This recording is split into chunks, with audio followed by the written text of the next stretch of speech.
बड़ी सफलता चाहते हो तो योजना बनाइए, बिना काम की शुरुआत ना करें। जब भगवान विष्णु श्री कृष्ण रूप में अवतार लेने वाले थे, देवकी और वसुदेव कंस की कैद में थे। कंस ने देवकी वासुदेव के 6 संतान का वध कर दिया था।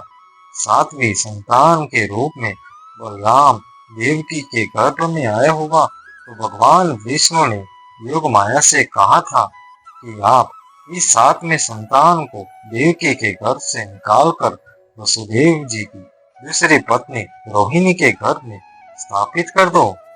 इसके बाद कंस को ये सूचना दी जाएगी कि 7वां गर्भ गिर गया है।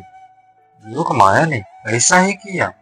इसके बाद जब 8वीं संतान के जन्म का समय आया तो भगवान ने योग माया से कहा कि अब मेरे अवतार लेने का समय आ गया है। जब मेरे अवतार का जन्म होगा, ठीक इसी समय आप गोकुल में यशोदा के घर में जन्म लेना। वसुदेव जी कंस के कारागार में निकलकर मुझे गोकुल पहुंचाएंगे और आपको लेकर कंस के कारागार में आ जाएंगे। जब कंस 8वीं संतान को मारने के लिए आएगा, तब आप मुक्त हो जाना।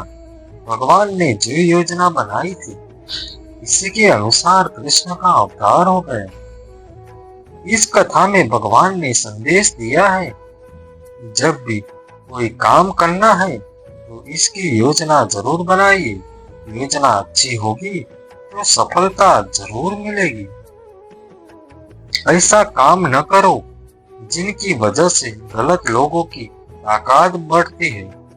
बाल कृष्ण माखन चोरी की लीला कर रहे थे। गोकुल ने इस वजह से काफी परेशान थे। एक दिन गांव में नंद बाबा और यशोदा के पास पहुंचे और कान्हा की शिकायत करने लगे। नंद बाबा ने कृष्ण से पूछा कि तुम माखन चोरी क्यों करते हो, जबकि हमारे घर में तो बहुत माखन है। कृष्ण ने कहा कि आप लोग मेहनत से दूध, दही, घी, माखन तैयार करते हो और फिर ये चीज कर रूप में दुष्ट कंस को दे देते हो, और इस वजह से गांव के लोग बच्चों को माखन नहीं मिलता। आपकी इस काम से कंस की ताकत लगातार बढ़ रही है। अगर आप कंस को कर देना नहीं रोकोगे तो मैं तोड़ फोड़ करता रहूंगा, ताकि ये माखन कंस के पास न पहुंचे और गांव के बच्चे को मिल सके। श्री कृष्ण ने ये संदेश दिया कि हमें ऐसे काम नहीं करने चाहिए जिनकी वजह से गलत लोगों की ताकत बढ़ती रहे। कभी भी अपने बल पर घमंड न करे और दूसरे को कमजोर न समझे। महाभारत युद्ध में अर्जुन और कर्ण आमने सामने थे। दोनों दिव्य अस्त्र शस्त्रों से लड़ रहे थे।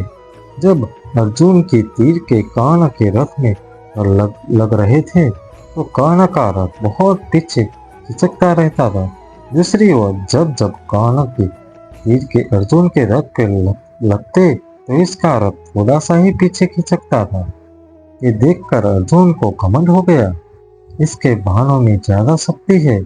और अर्जुन की बात श्री कृष्ण से कही तो भगवान ने कहा कि तुम्हारी बाणों से ज्यादा शक्ति कर्ण के बाणों में है। भगवान की बात सुनकर अर्जुन ने कहा कि ये कैसे संभव है, मेरे रथ तो थोड़ा सा ही पीछे खिसकता रहता है। श्री कृष्ण ने कहा कि तुम्हारा रथ पर मैं स्वयं बैठा हूँ, ऊपर ध्वजा पर हनुमान जी विराजमान है। तुम्हारे रथ के पहिए में शेषनाग के थाम रखा है।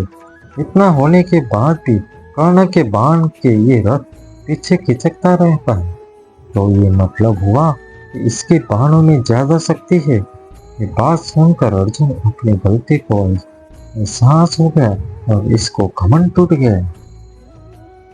अर्जुन की सीख दी है, कभी अपनी शक्ति का घमंड न करे, शत्रु को कमजोर ना समझे।